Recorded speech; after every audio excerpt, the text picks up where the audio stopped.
Welcome to Gen Z Hoops, the Gen Z basketball, coaching, and sports business show.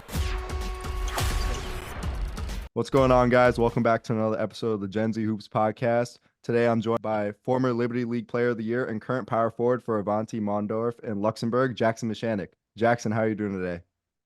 I'm good, man. I'm happy to be on the podcast, and hopefully we can have a good chop up and get down to the nitty-gritties of some overseas basketball. Yes, sir. Of course, man. Of course. So, to kick off our little conversation here, can you talk a little bit about your connection to the game of basketball? Yeah, so I think it just starts with my mom. So my mom was all-state in basketball and volleyball, but she loved basketball, and she went to Glastonbury High School, which is a relatively large public school here in Connecticut, where I live. And she was a great player, and then she got me into it when I was young. So I started playing in like second, third grade. I was obviously a bigger kid. And so basketball was kind of the obvious sport to go with. And then I just played year after year, and I would end up playing up just because I was growing so quickly, and I was so much bigger than a lot of the guys that I was, that were in the same grade as me in elementary school or whatnot. And then I just developed a love for it by the time I was in seventh, eighth grade. And then every year I would just train a little more, play with a little better guys. And then it just kind of took off for me in the last couple of years, especially. But I just kind of developed that love for the game and the competitive nature of it. Started in like second grade and then up till currently. Yeah, I totally agree. My mom actually had like a huge impact on me playing the game as well. Like at a young age, she showed me like LeBron in the Heat playing at the Garden, and I remember like LeBron going down the lane and like throwing it on like Tyson Chandler's head or something like that. I remember the exact play, and then I fell in love ever since. And of course, like I'm sure you had this too. Like you'd be walking around and like the supermarket or something like that, and like your mom would like talk to somebody, and she would be like, "Oh wow, you're a tall kid. Like, do you play basketball or something like that?" And you kind of Yeah. feel like the disappointment glare if you would have said no or something like that, right? Yeah, for sure. Yeah, that was definitely a thing. I think when I was younger, it was if my mom would be talking to someone or they'd ask how old I was. And when I was 8, I was just like the size of a kid who should have been 10, 11. Right. So that's what it was at first. And then once I got to be over 6 feet, really, I started getting the basketball thing. And it was just like everyone's looking at me, wow, you're so tall. Wow, you're so tall. Like, you do play basketball? Do you play basketball? Okay, I go, yeah. But it's kind of funny now because people are like, wow, you're so tall. You play basketball? And I'm like, yeah, I'm pretty tall, but I'm the size of a wing. Like, I'm Right. fully a wing now overseas. So we can get into it more later. But I'm not even that outrageously tall for the average basketball player. Yeah, I totally, I know where you're coming from. So, just going off of like a young age aspect again, what was there ever like an NBA player or anything that you kind of like really looked up to at a young age and who you wanted to play like and like be like in general? Yeah, well, I think you mentioned the Heat and LeBron. I think there was a team, which was the '08 Celtics for me. That was when I like finally knew enough and could watch the game enough to really understand what was going on. And that team was just great with like Pierce, Ray Allen, Garnett. Um, but when I was younger, like it was prime Kevin Love for me, was always who I wanted to be like. Just because, I mean, he's a big white boy. I'm a big white boy. Like he's a little taller than I am, but we both do a lot of the same things, especially now.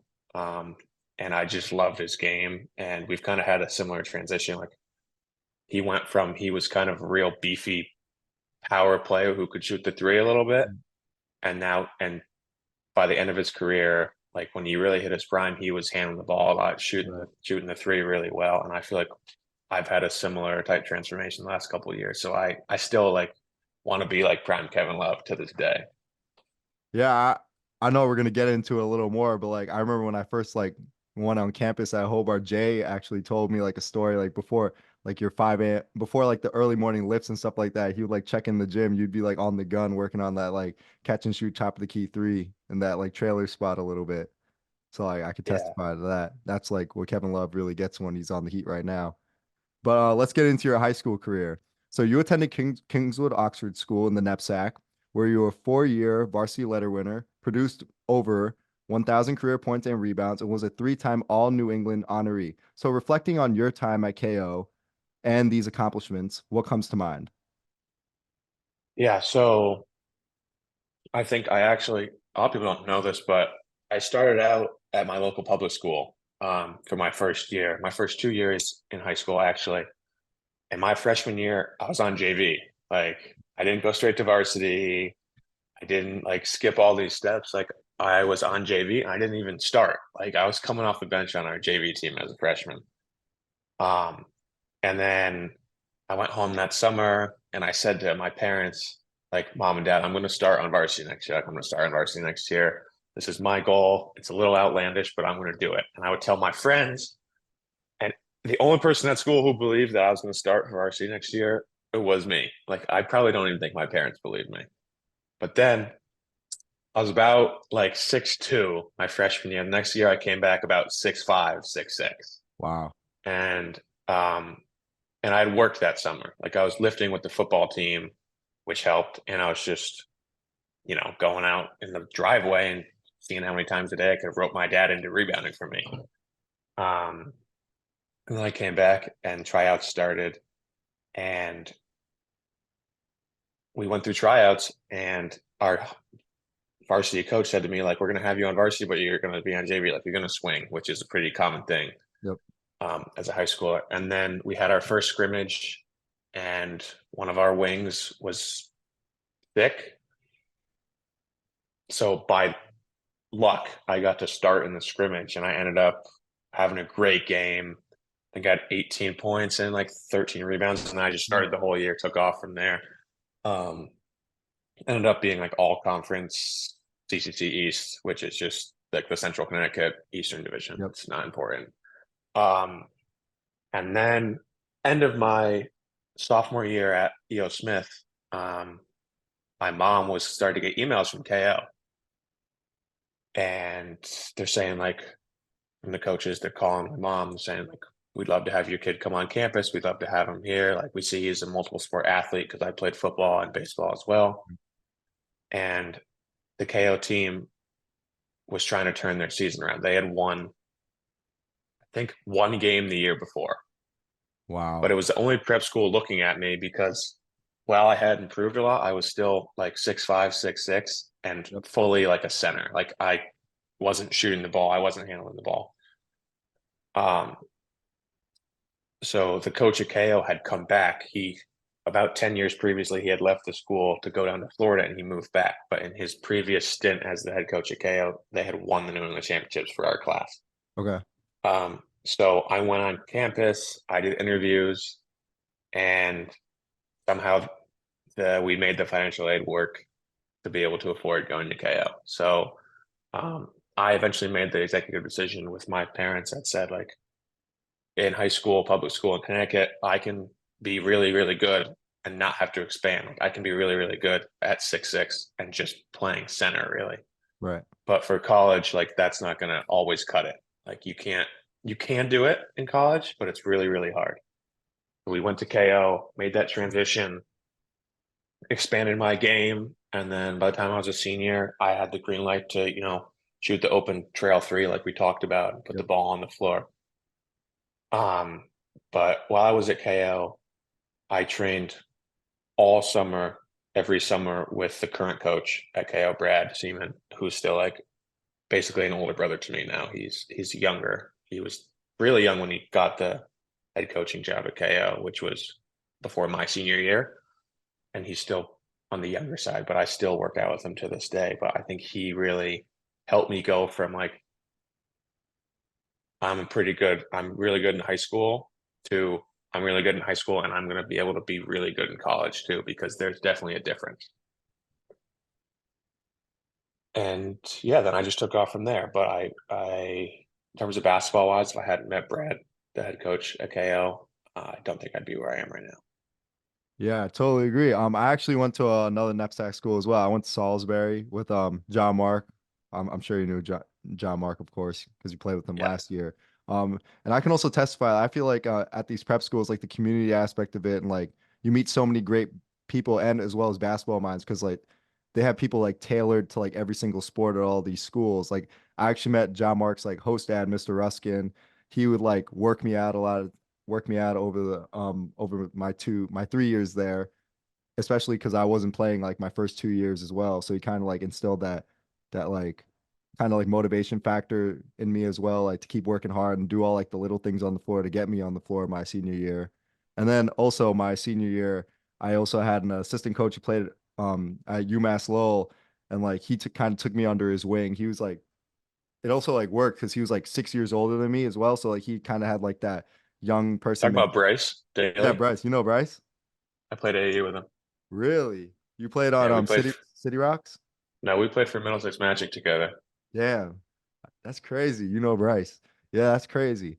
But yeah, he kind of like took me under his wing. I was like his like mini him in a way on campus. Like we'd carry around like the water jugs together, wear like wife beaters in the gym together, always be like lifting and like working out together like all spring. So I feel like that like those two people like really like help propel me into like who I am today. And yeah, I didn't play this year at Hobart, but like kind of like what they taught me, just kind of like keep the same mentality and keep like put my head down and keep working hard for like what I want.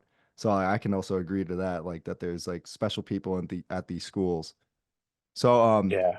going into the recruiting process for you, what was your experience like with the recruiting process, and what made you ultimately decide to come to Hobart and play for Coach Steph? Yeah. So when I was in high school, I was thinking like D1 or bust, your scholarship or bust at Division 1, Division 2, whatever. Division 1 or bust, Division 2 or As bust, many whatever. young people do. As many young people do. And I think that's kind of the problem with social media now and all these offers and things that happen is that kids are thinking D1 or bust, D1 or bust all the time. And like if you get a bunch of offers and you can play D1, like obviously that's great. Your Yep. education is paid for.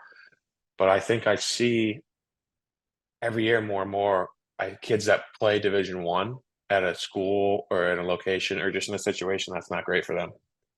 And they end up in the transfer portal. Like Yeah, there's exactly. so many kids in the transfer portal this year from D1. And a lot of guys that go D1 go down to D3. Yep. But anyways, the only D1 interest I got was a little bit of interest from Yale my senior year. And that was mostly because there was a big time prospect playing at Loomis, who's Jaden Delaire, who Mhm. now plays for the Celtics G League team. Wow. And he was unbelievable. And they came to KO and we played them. And I played the best game of my life. Like if you put current Jackson at that time in that game with a million games, I would have never played as well as I did this game. So Yale showed a little interest in me then, but I think they realized that um, I just wasn't good. And looking back on it now, like I wasn't good enough at that point in high school. Like to be completely honest with myself, like I just wasn't. Like I watched my high school highlights. I watched a game recently. It's just that's not a D1 player. But anyways, I had I just got every school in the NEPSAC. No, sorry, in the NESCAC.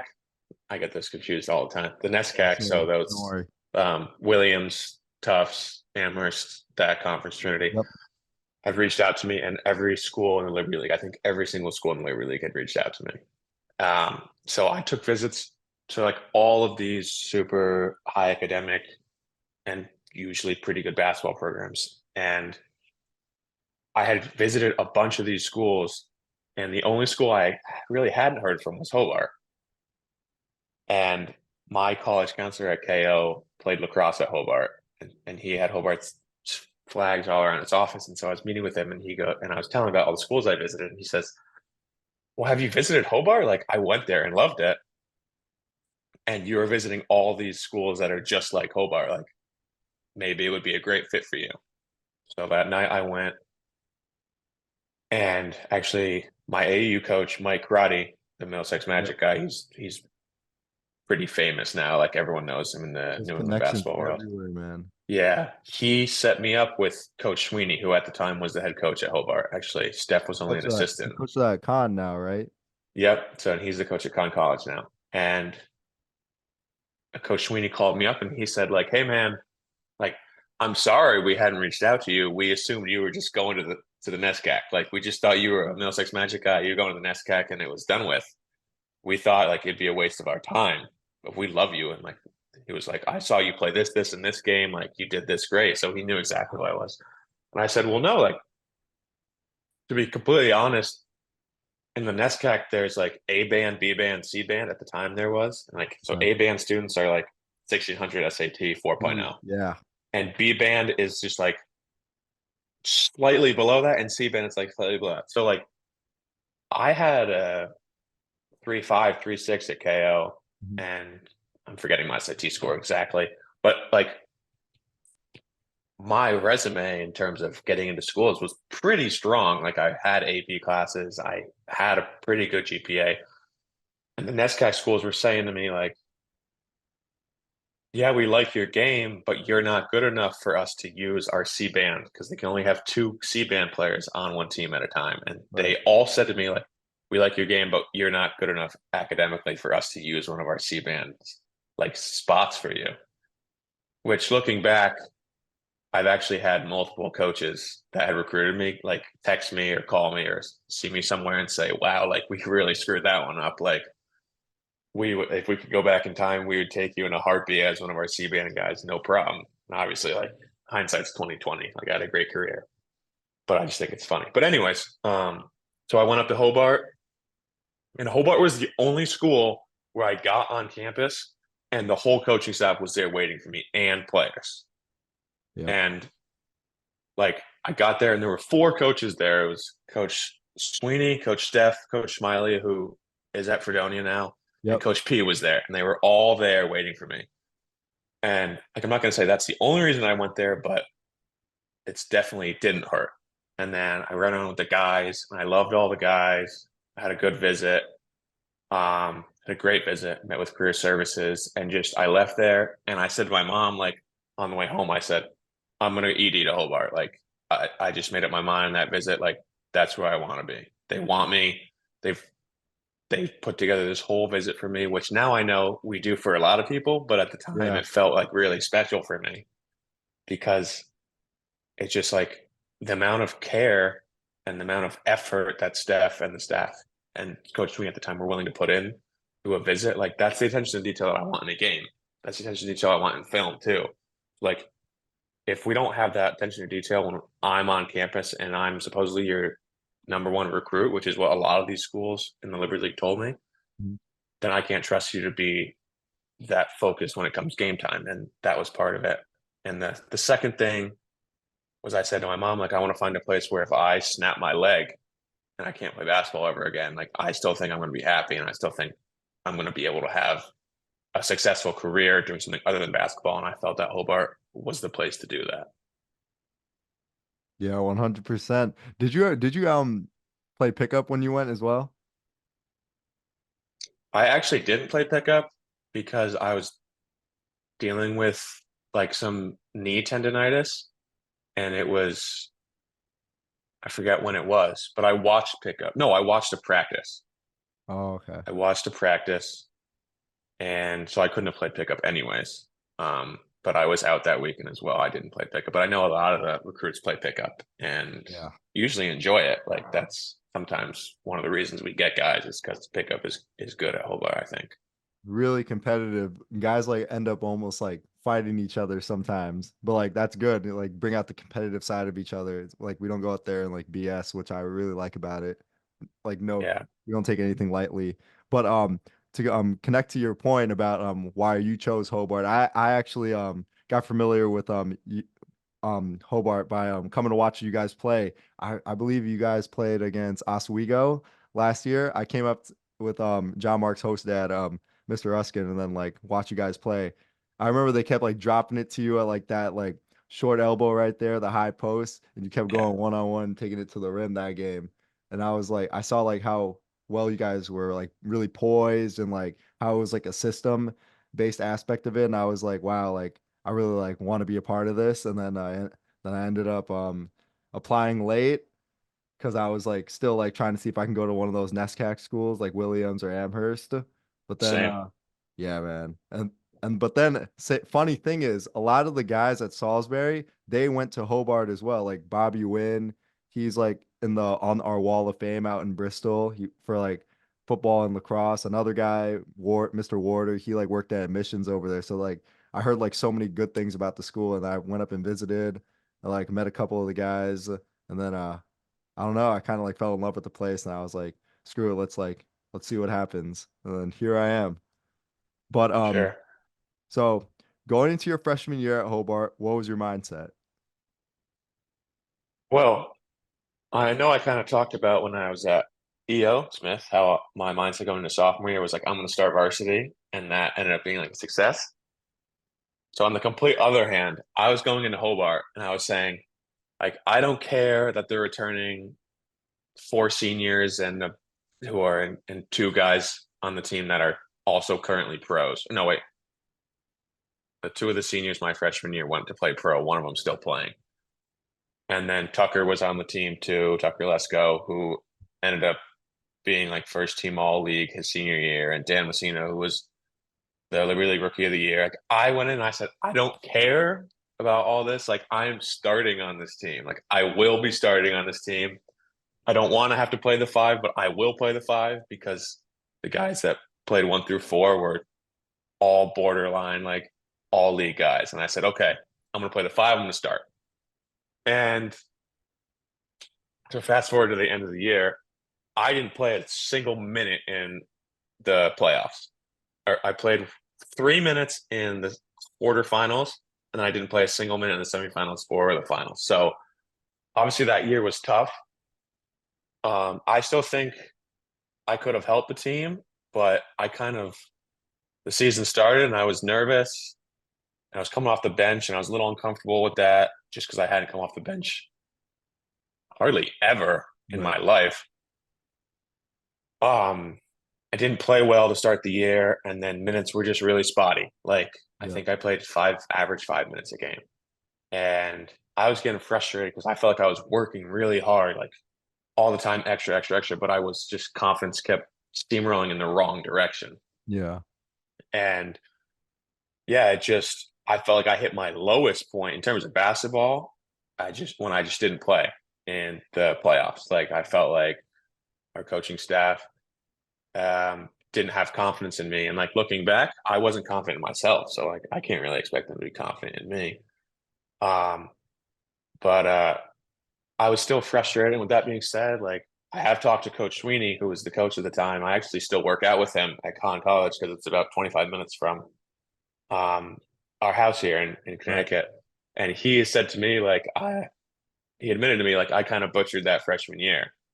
Like, looking Wow. back on it, I wish I'd given you more opportunity because obviously you were ready. Like obviously looking back at sophomore year, I didn't go from a bench warmer to, you know, leading the team in scoring as a Sweet 16 team by my sophomore year. Like I didn't make that huge of a jump. So he's admitted that to me. But I actually think I'm happy about that. Like in retrospect, that freshman year, like it humbles you to sit to ride the bench, and Yeah. it gives you fire, and it makes you appreciate a bigger role, and it Yep. makes you also makes you appreciate the guys when you have a bigger role that aren't playing. Also the game too, I feel like Yeah, as a whole.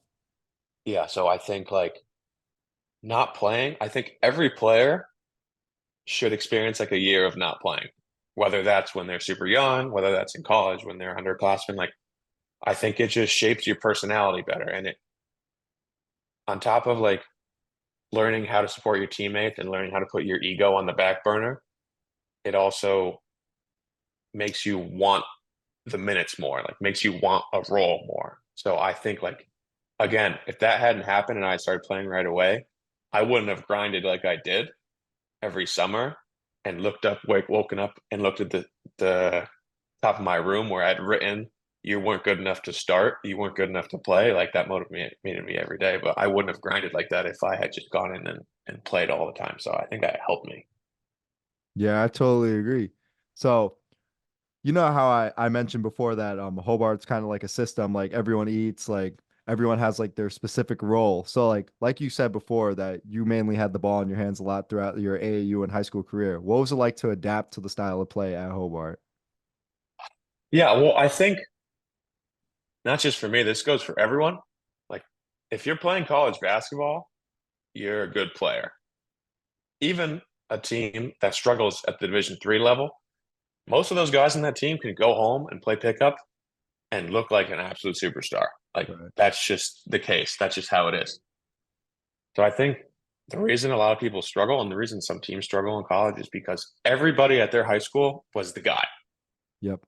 Usually, unless you're at NMH or Brewster or one of those crazy prep schools Mhm.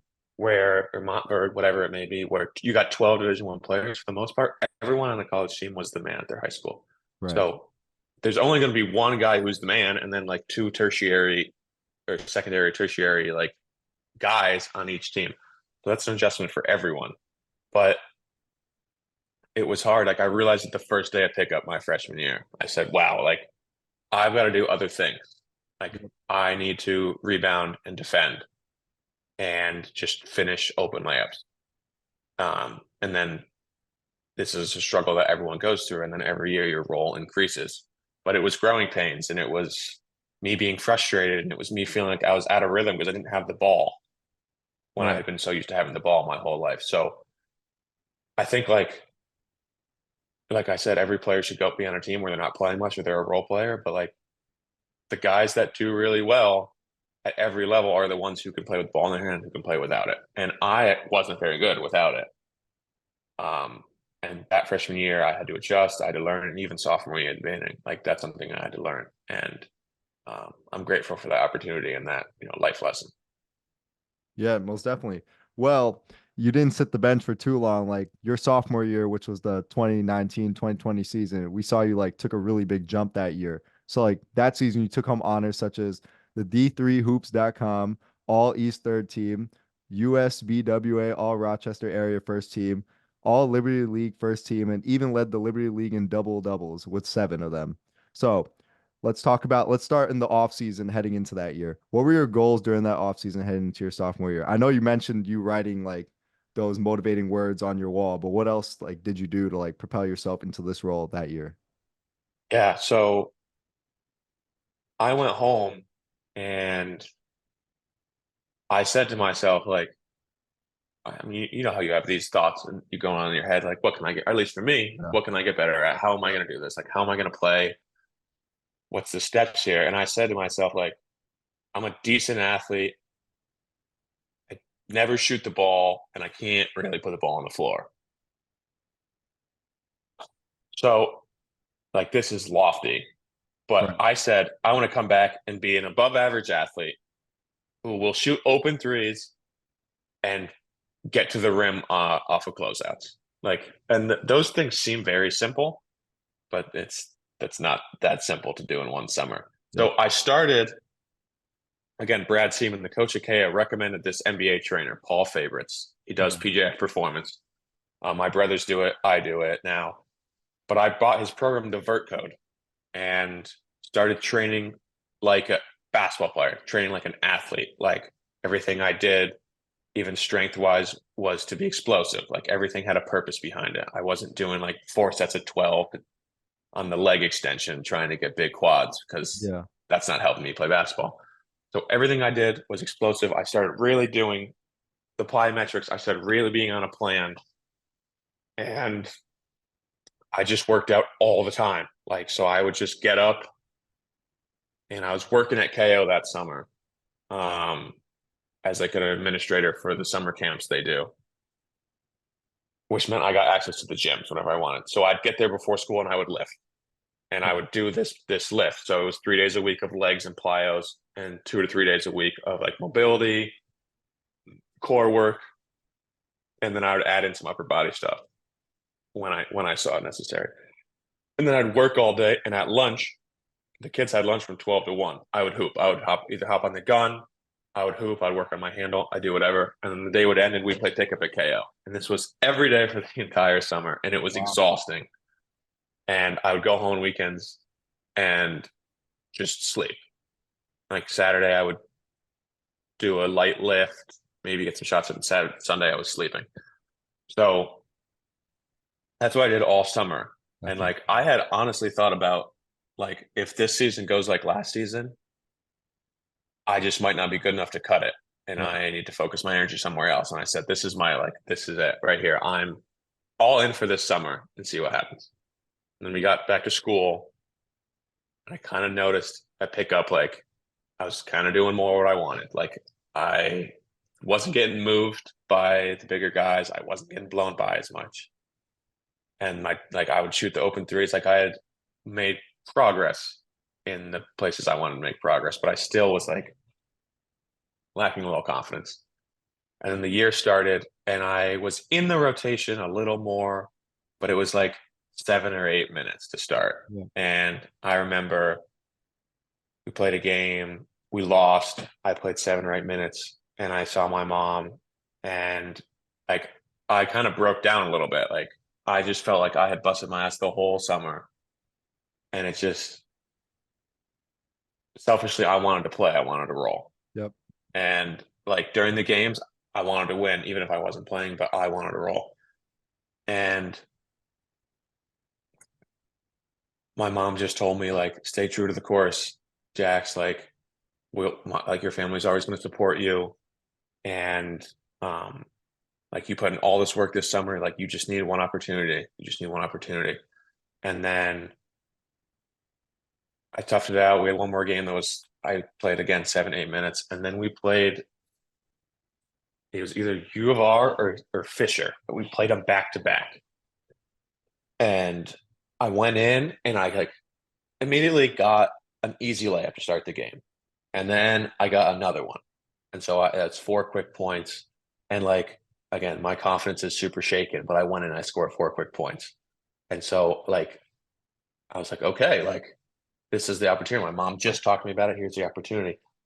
And then like I got the ball swung to me and U of R had a big All-American who was a really, really good player. And I ripped it and I like had half step on him. I bumped him off, finished over the top of him.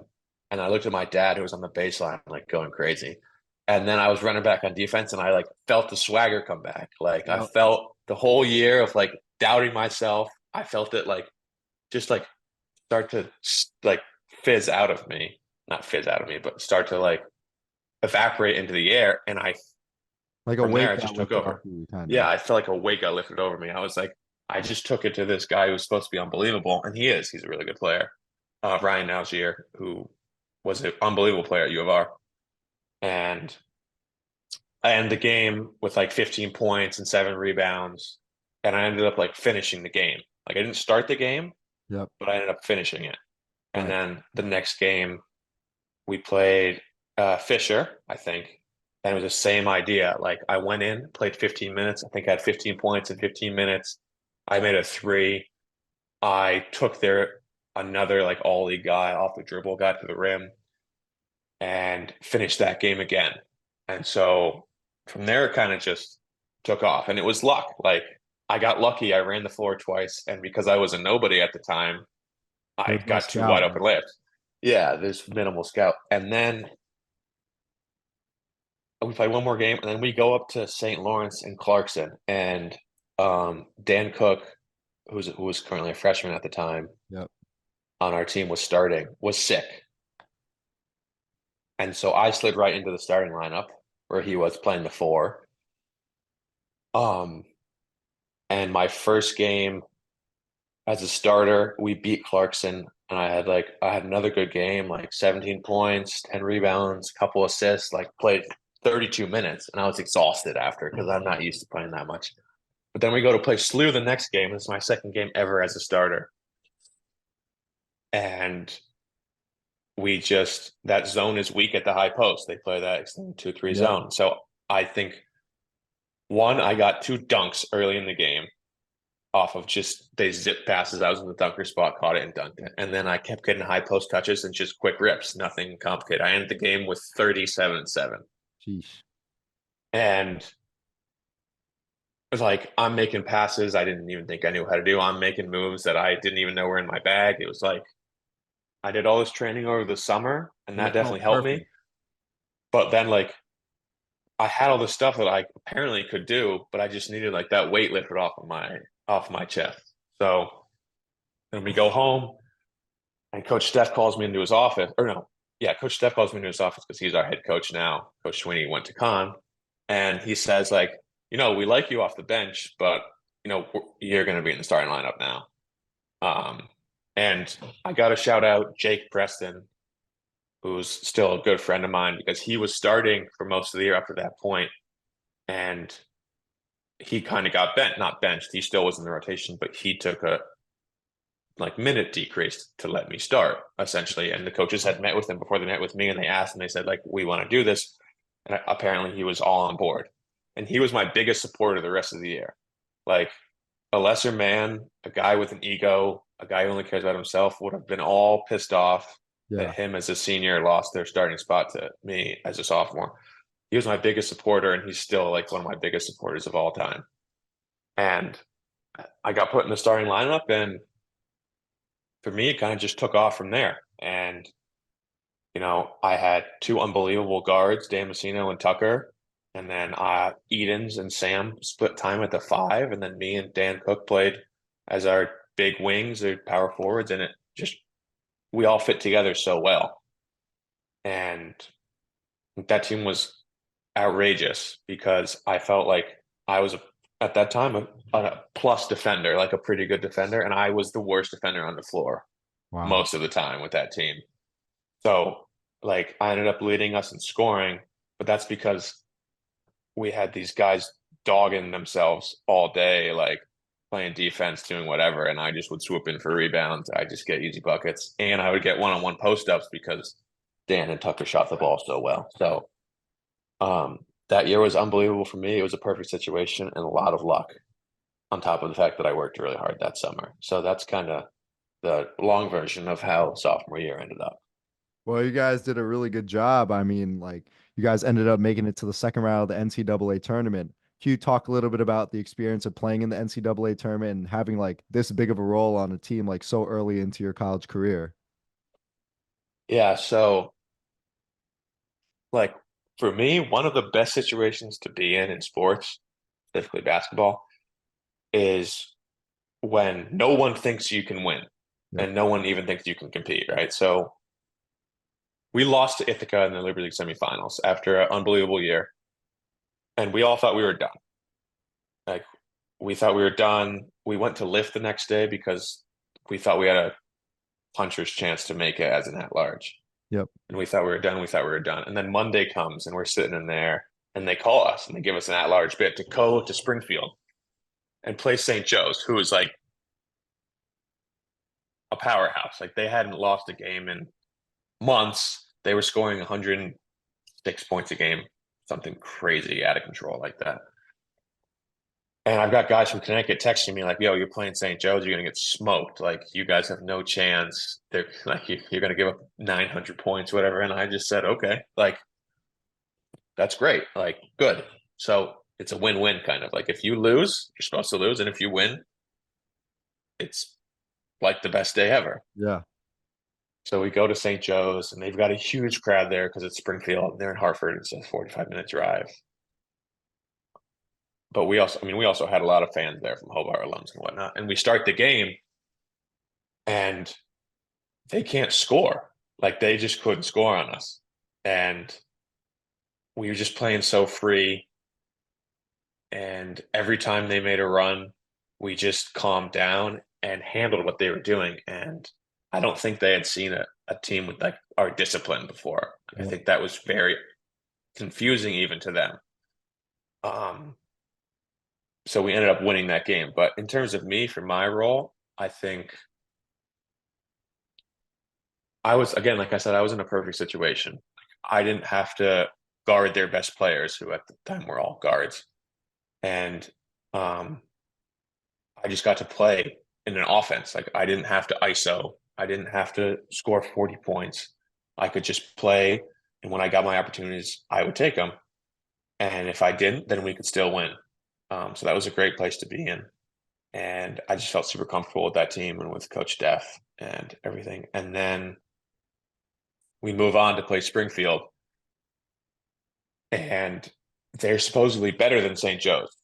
Like Yeah. everyone had been looking forward to the Springfield St. Joe's matchup. Oh, it's going to be a good one. Springfield should win. People had predicted Springfield to go to the Final Four.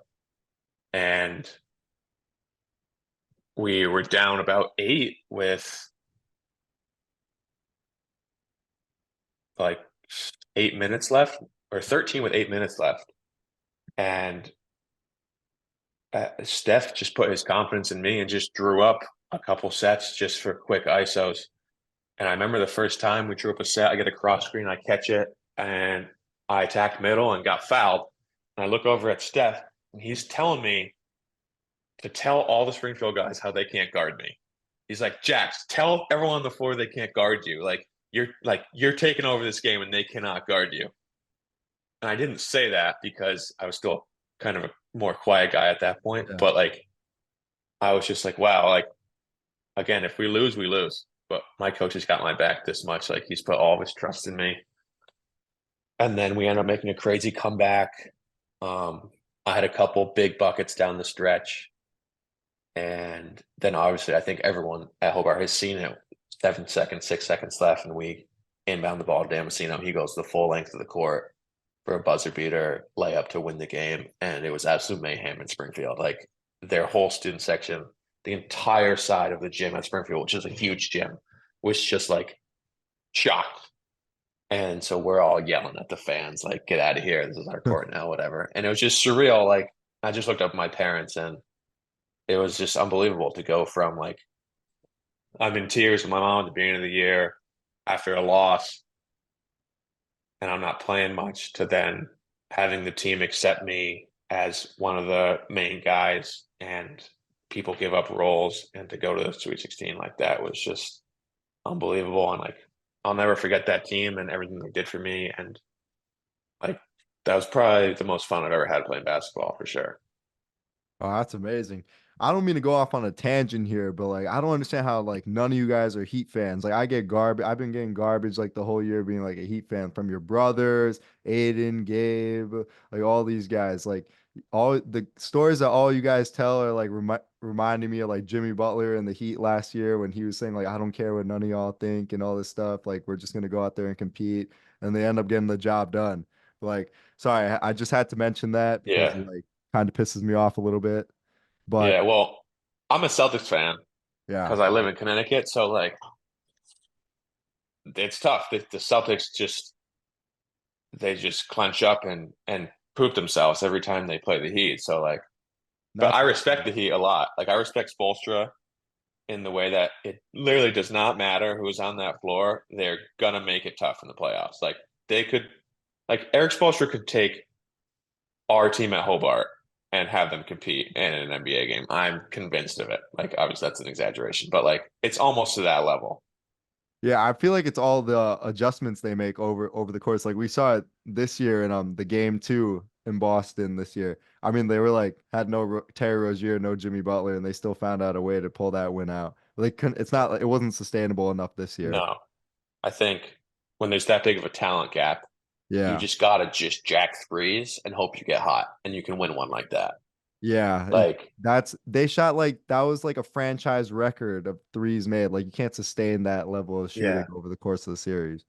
like not to feed your tangent, but I know a lot of people think like if your team is at a talent gap, if there's a talent gap and you're not as good as a good team, you should slow the game down and play it really slow. But I think that's garbage because I Yeah, think that just delays the inevitable. Like if you make it a possession game, the better team's going to win. yeah, I exactly. think I think if you're at a talent disadvantage, you want to speed it up and hope you get hot from three and Mhm. just chuck a lot of threes and just hope you get hot. And on any given night, an NBA team can get hot and beat anyone else. So I love that adjustment from him. I think they should have shot more threes in the games 3 through 5, honestly. Yeah. Well, we'll see what happens next year with them, but let's get back to your career. All So, right. after the big accomplishment of making it to the second round, there was a little slowdown the next year. The 2020-2021 season was canceled due to COVID. So, like, can you talk a little bit about your experience during this time and what were its biggest challenges coming off of like that such a big high and now you're just like plateaued kind of? Yeah. Well, I mean, COVID was really tough when it hit because we were at Christopher Newport in Virginia, I Yep. think. And we were there. We were gearing up to play the game. Like we had seen the guys on Christopher Newport the day before.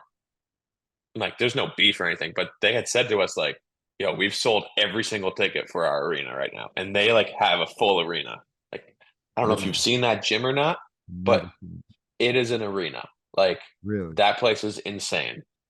And we practiced on it, and we were fired up. And we thought that Christian Newport that year wasn't as strong as the two teams we had just beaten. Right. Like they were definitely very, very good, but we thought they weren't as strong as Springfield that year. Now, who knows? Like we'll never actually know. But we're at practice the day before, and the country's shutting down, and we all kind of knew it was coming. And then I see our assistant coach Smiley get a phone call and walk away, and I said, "Yeah, like that's the end of that." And we finished the practice, and they huddle up, and my voice keeps cracking. They huddle up, and they tell us what happened. And we decided as a team to play 30 more minutes of pickup together and have it be our last time on the floor together. So that was awesome, but it was also really, really sad because we thought we had a chance to extend our run even further. And we wanted all that time together. Like that team was just such a great year. And we didn't even have time to go back to Hobart and like party it and celebrate afterwards. Yeah. After like probably the best season in the history of the school. Like we went home and it shut down. So that was really tough. But I decided to take a gap year to kind of hedge my bets and take a gap year and stay home during the COVID year. Right. I had floated the idea by Coach Steph, and I said, "Hey, I'm thinking about doing this." And he said to me, like, "Yeah, to be honest with you, Jax, like, I think there's maybe a 20% chance the season gets played this year, maybe." And he said, "Think about it, like, if you take a gap year, that's a chance for maybe 2 years to play with your brothers who were wrapping up the commitment process. Mm-hmm. That's a chance for you to stay home and probably have more time to work out, and a chance for you to, not have to be here when everything's essentially shut down and be miserable because Coach Steph knows that if I can't go in the gym and lift, then I'm going to be really grumpy and not fun to be around." Right. So I ended up making that choice to stay home. And I took a job at E.O. Smith, actually, my old school, as like a permanent sub for math, and then also did some Spanish tutoring and math tutoring as well. I speak Spanish. I actually learned a good deal of my Spanish at Hobart, but that's a story for a different day. So I stayed home and ended up coaching the freshmen at EO and assisting on varsity. So that was a great experience as well.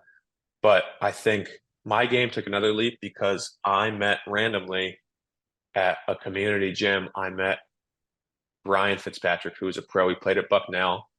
He played with Mike Muscala at Bucknell. So he was telling me stories. He was telling me stories about Mike. But he was like, I was looking for a front court guy, like a power forward, small forward to work out with because he's about my size, plays the 4.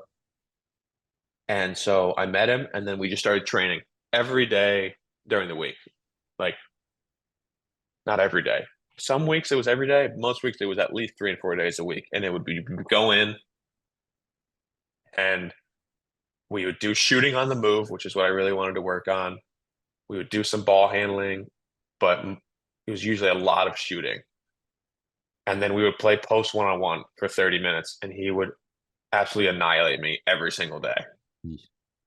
Like every single day he would annihilate me. And I kept saying to myself, like, listen, if you can just, by the end of this year, keep working out, if you can play him even, that would be great. And because at this point, he's a 7-year, 8-year veteran playing overseas. Like he is a legit professional basketball player. And I was just a Division III kid who just had a good year and thought that's all it was. But training with him every day. And by the end of the year, I was playing him not even. He was still beating me most of the time, but we played a 7 from various spots. And at the beginning of the year, it'd be like 7-1. And then by the end, it was usually, if I lost, it was 7-5, 7-6. So like I could at least compete with him. And I thought that was big growth. And like this is I tell that story all the time when I like have youth kids who ask me, or when I'm training kids, I say like, if you quit something because it's hard, you're never going to get better. Right. So, like if I play one-on-one with some random kid at the Y and I beat them 19-0 every time, like my ego maybe is defeated, but that doesn't help me at all. So I'm so glad I stuck with that, because I got so much better because I was willing to get my ass handed to me every day for the whole year. So, and sometimes that's necessary. But then I just train with him every single day, every day. And then we ended up forming like a pro-am team over the summer. Yeah. And Brian had a couple friends, and me and my other buddy, Dave Bradbury, played at Franklin Pierce. We put together a pro-am team, and I just played in the pro-am and played against like pros and Division I guys all summer. And Wow. I just like leveled up again. I just felt like I leveled up again. And I got to the point where, like, for me now, the best way to level up is to just hoop with guys that are better than you. Like, I had gotten the skill. I could shoot the ball. I could put on the floor now. I was strong enough. But at some point, you just have to play with guys better than you, and your body will catch up, and you'll have to be creative. So that was most of my gap year. And that's the year I honestly think I leveled up the most that year, more than any other year of my life, just because I was getting my butt kicked every single day. Yeah, I totally know what you're talking about. I would actually like this whole spring that just passed. I would always hit up like Aiden and Pat to like do like situation drills and like get some guard work in. Those guys are like so hard to stay in front of. Yeah, They would be beating me. Like I would only score like 1 point or so, but I feel like I like got better towards the end of it. Like I was actually like winning a couple drills before like we left, and like they were like pretty pissed off. They were like later we went to Odell's and they're like, I've never seen you make as many shots like that like before in my life. Like that was that's insane. awesome. But then they That's great. kind of killed me like the next day after that. But like I kept coming Yeah, back. I kept going back. That was the main point. That's the main well, that's awesome. And like with that, I give my brothers credit too, because um they're always down to play me in ones. And um I beat them almost every time, and they're always down to keep going. And it is funny though, every year they come home and they're like, we're gonna get you this summer, like we leveled up this year. And I'm like, well, I kind of leveled up too, so like that's that. But I respect my brothers for that. And actually Gabe would text me all the time last year and say to me like, can we play ones today? Like, I need to guard you, I need to guard you. Like, so that, I think that is something that's awesome about the kids at Hobart, that a lot of you guys that are still there currently had that same attitude that I have, where like, I'm going to find someone better than me and I'm going to play with them over and over. yeah. And that's the best way to get better. Like, of course, you still need to get shots up on your own. Of course, you need to do conditioning. Of course, you need to do ball handling. But like, you need to be put in live situations, whether that's ones, threes, fives, with people that are a lot better than you, Yep. because that's where you can test out the things you've been trying. And also where you're playing against someone way better than you who's a good defender, you have to be creative with what you're doing, or else you're just going to get the ball punched back towards half court. So that's where like you start to develop your bag, if you want to call it. Like, that's what you want to call it. That's what the youngins like to call it these days. So Yeah, I totally agree. So heading into your third season at Hobart after your gap year, the 2021-2022 season, how did it feel to get back on the court, like in an actual game setting after basically like a whole year without it? yeah, I was super excited. And like, to be honest, because I've come to accept this myself, I came back and my head had gotten a little too big. Like my ego, I was kind of thinking like, oh, I trained with these pros, I played in this pro am with Division I guys, whatever. I'm gonna come back and just kill everyone this year. That's not always how things work. So I came back and I was super excited to get back on the floor, but my attitude sucked. And it started to carry over. And we had a really rough year. And I had a rough year. Like, I put up pretty solid numbers, but I also turned the ball over a lot. I also forced things a lot. And I also didn't make my teammates better like I should have. So like I look back on it now, and again, it's another growing experience. But that junior year was tough. And I was kind of the only returning guy from that Sweet 16 team. And everyone was new. And again, my attitude sucked. So it was really a tough year of meshing. We just never got it right. I didn't lead us very well, even though I was kind of the only one with a lot of experience. And it kind of just like kind of humbled me again. Like my freshman year, I got humbled. Confidence was low. Sophomore year, I came back. And kind of by the end of that sophomore year and gap year, I shot the other direction where I was too big for my britches. So that junior year humbled me again. And I think that led into senior year where I did a lot of self-reflecting and came back in the perfect place where I was confident but comfortable. But to answer your question about junior year, I was really excited. And then I ran into a lot of unexpected hiccups. But again, that just kind of made me and us stronger coming back for the next year. Well, your senior year, you seemed to get it all together. You took home honors. This is a lot here. I gotta take a deep breath here. All right. NABC All-American third team, D3Hoops.com All-American third team, NABC Reese's Senior All-Star, D3 Hoops Regional Player of the Year. You were also D3.com All Regional First Team, the NABC All Regional First Team, the Liberty League Player of the Year, as I mentioned before, and All Liberty League First Team. So when you see all of these accolades that I've just stated, what comes to mind as you reflect on your careers at Hobart as well? Yeah, well, yeah, that's a Uh, long list. But Sorry, pretty loaded question there. Sorry about that. yeah. So I think what I reflect on the most is that you have to kind of understand that there's gonna be tough parts in a career to appreciate the good ones. Like I was just reading a book, and I can't say the title because it has a bad word in it, but it's basically about the people that are happy in life accept that there's some things that are going to be pretty awful and that they're going to have to deal with that. And the people that are unhappy are always just trying to make everything perfect and try and say, oh, everything's great all the time, because everything's not great all the time. Like some things are going to be bad. My freshman year, I had a rough year. My junior year, I had a rough year. But after those years, I reflected. I said, okay, this was rough. What can be better? Like I said, sophomore year, I said, if every year is like this, then I need to find something else. But every year is not going to be like this. I'm going to put everything into it and come back. And so I think the biggest thing I learned from my 4 years at Hobart is that you have to go through the trenches to appreciate like when you're on top.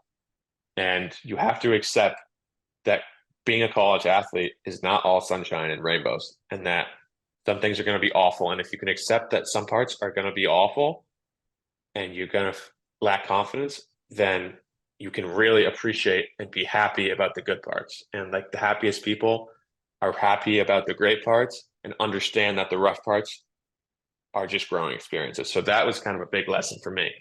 But in terms of like my isolated senior year, I said this before in like the Athlete of the Year speech, which I gave last year at Block H, and I'll say it again, but I had a great year, my senior year, and lots of voters, D3 Hoops, whatever you want to talk about, honored me as an All-American, as all these things.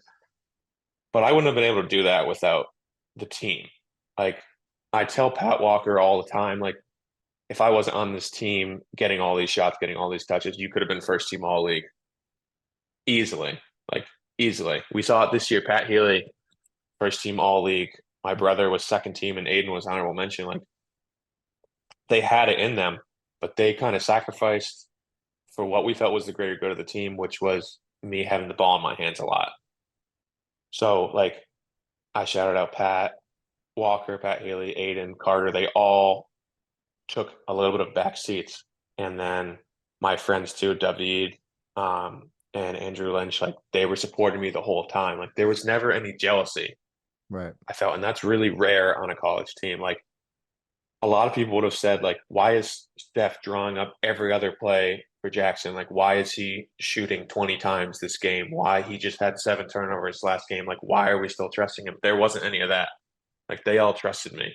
So that's like when I look back at college, the first point I made about accepting the bad parts and appreciating the good ones. And secondly, like I was just so lucky to have these friends and teammates who kind of let me thrive because I wouldn't be able to get paid to play if I didn't have teammates and coaches who were willing to put me in the driver's seat and say, okay, Jack, it's time for you to go. Yeah, I totally agree. I mean, like, I feel like that's like, yeah, we talk about like, I'm sure you've heard a lot about it. Like we talk about like pillars a lot in our locker room and stuff like that. I feel like that's like the bigger than basketball aspect of like the program there. It's like every man is like the game it will always be there, but it's like how we act like off the court with each other, how we're like mainly like act as a family to each other. I feel like that's like the biggest part of our program at the end of the day. Yeah. And it's just like the lack of jealousy last year because it's not easy when you have one guy who gets like some ridiculous award every single week or has everyone telling him how great he is. Or like when I walk into Alamo and we have people over, Mhm. they're like, oh my God, like you had an unbelievable game. Like you won that game for Hobart. I'm like, no, I didn't, guys. Like I didn't win anything. We won. And Right. like that can't be easy to be on the team and see someone else just receiving all the accolades. And then if you're losing, you feel like you lose as a team. But when we win, like one guy gets a lot of credit. And I think that's a toxic aspect of sports and society today. Where like we played some games where I wasn't great and we still won. Right. And then we played some games where again I wasn't great and we lost and I didn't get blamed for that. Where like Mm. I felt personally like part of that was on my shoulders, but I didn't have that. But the reason that we didn't turn on each other was because my teammates were so awesome and had no egos. And Yep. again, they let me rock and they put me in the best positions. Yeah, I totally agree. So I had to bring this up. You hit the game-winning shot on that was featured on the SportsCenter top 10. You guys are tied with the Union with zero point 0.8 seconds left to go in the game. Pat Healy throws you a Hail Mary inbounds pass from the other side of the court. You caught, turned around, and banked that shot in, kind of like LeBron did against Washington all those years ago. So, like, Yeah. was that like the particular play that Coach Steph had called that he drew up in the huddle? Um, that was one option of the play. I think Steph's so great in end of game situations. Like I feel like he always has a play that will at least get us a good look. That doesn't mean we always make it, but we always tend to get a good look towards the end of games. At least that's my feeling. So there was 3 separate options on that play. And that's just the one that kind of opened up for us. It could have easily have been Pat Walker who received the ball because we were kind of rotating in a circle and we kind of broke when the ball was, put into play to Pat out of bounds.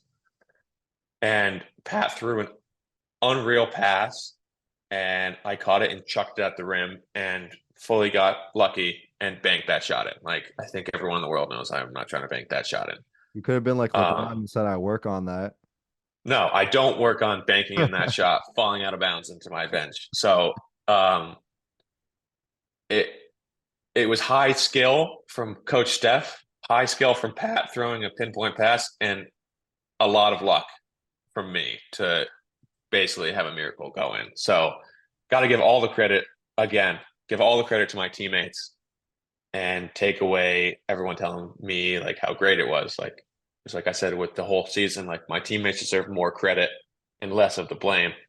There's no blame here, but my teammates deserve more credit for that one because I just got lucky. Pat actually had a skillful basketball play. So Yeah, I got you. So currently you play professionally in Luxembourg, as I mentioned before, for Avanti Mondorf. What was your experience like playing there for like the first time overseas? And what was the transition like from going from the college game to now professional basketball? yeah. So I'll answer that backwards in the way you asked it. Um, the transition in terms of play style is not that hard, I felt. I think you hear about the transition from college to pros all the time, but in that transition, they're referring to the NBA, right? Right. So in the NBA, one, the 3-point line's a little deeper, and two, the biggest thing is there's defense in 3 seconds. Yeah. In Europe, there's no defense in 3 seconds. Yep. So the game ends up being very similar to college. And the major differences are the shot clock's 24, and like backcourt, you have 8 seconds to get over. That only comes into effect once in a while. But those differences, the way the game's played now, you rarely have shot clock violations. Like Right. whether it's 24 or 30, I can't remember us having any this year at all because you just play so fast and Right.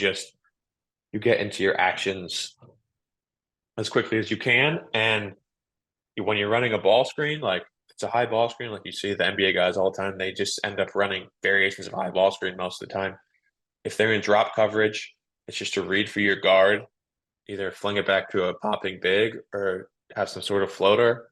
If they're a switch, that's a mismatch and you attack that. And if they hard hedge, it's short roll to then 4-on-3 and make a play. So the shot clock doesn't affect it that much. I think like the difference is the best players in Europe are better than the best players in college because, especially for me, because most of the Americans in Europe were Division I players. Mhm. Like, I'm the only Division III guy that was on the floor in any of the games we had this year, as far as I know. No, wait, there was one other. But just the best players are better. And to go overseas, you have to usually play at a scholarship level and be one of the better players. So the level is just elevated. But in terms of adjustment in the game, it was pretty minimal for me, I would say. And on top of that, I'd already trained during the summer for the minor adjustments that I would see. So Like the I was pretty ball, prepared for that. like the Yeah, ball. the ball, I played with all summer, so that wasn't an adjustment. The 3-point line as well. Well, it's the same in college now. My Really? senior year, it was so the 3-point line for college now got switched my senior year, and it's the Okay. same. That's the international line now, so that actually wasn't a Okay. difference. So it was pretty minimal, I'd say. It's just learning, anytime you're on a new team, you learn new players, you have a new coach. I mean, the time difference was an adjustment at first. I felt really tired for the first couple of weeks, but then you adjust to that as you do to anything, and you're kind of good to go. So it's not a huge adjustment, I'd say. People kind of overestimate how much of an adjustment the play style will be. Right. I actually Yeah. played overseas like when I was in my junior year and senior year. I went to Greece to play for like a week and a half or 2 weeks with like this Greek organization, and we played against like all the U19, U18 Greek teams over there, like Panathinaikos, Olympiacos we played against. Oh Even like God, yeah. even like Giannis's old team we played against over there. So what I can like testify to like yeah, like we would practice with like the ball before, but it's like so different when you actually get over there at first because like it starts slipping off your hand, but then by the time we'd play in Sparta and Athens, so then by the time we get to Athens, you're like finally figure it out after the two other scrimmages, and you start making shots. And also like the guys over there are like so like fundamentally sound. Like the game is way more Yes. like you know how AAU it's like one-on-one mainly and you're trying to like go get a bucket. These guys over there, they're not gonna like gamble on defense as much. They're gonna like stay grounded. They're gonna all their moves are like tight and precise. Like that really like spoke to me about how different like European and like overseas basketball is from like American basketball in the United States. Yeah. Yeah, I'll piggyback on that. I think the way it is now in America, we have a lot of good one-on-one guys who can do ridiculous dribble moves and dunk on everyone and do all sorts of crazy things. And usually, so in Luxembourg, it's 2 to 3 Americans per team, and then the rest of the squad is European passport. Right. So you've got your Americans that come in, and you usually have your Americans as playmakers. So these are the guys that are going by people, getting downhill and then making a play.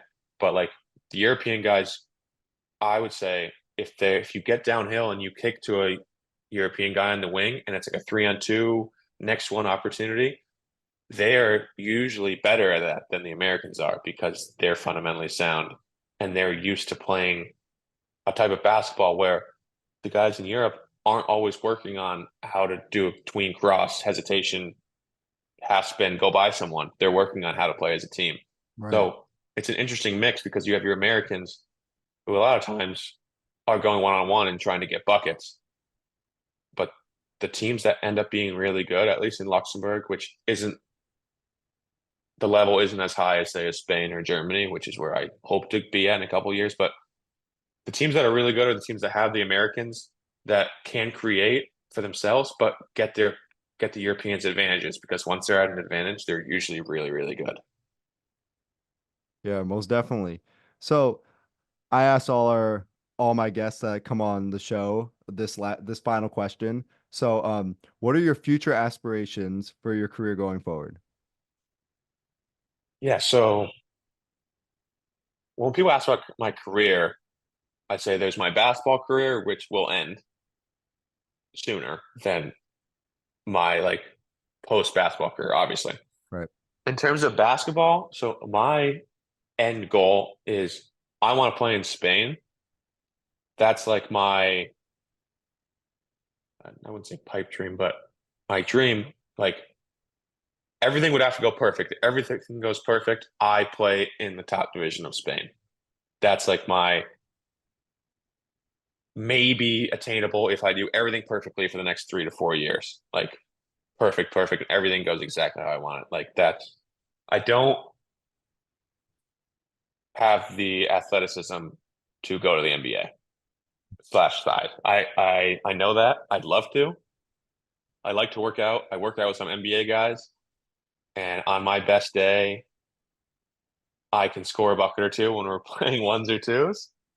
But I just don't think I have that level of natural athleticism. And I think I worked really hard to be where I am, but those guys are freaks. And sometimes it's just not possible. But so yeah, my realistic but lofty goal would be to play in top division Spain.